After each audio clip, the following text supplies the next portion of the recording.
1 стакан күрішке 2 ас қасық ұн саламыз. Араластырамыз.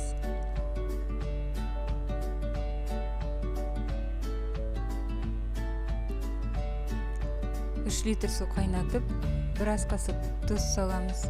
Күрішімізді саламыз. Қатты отта күріш езілгенше пісіреміз. 1 тәулікке бөлме температурасында қалдырамыз.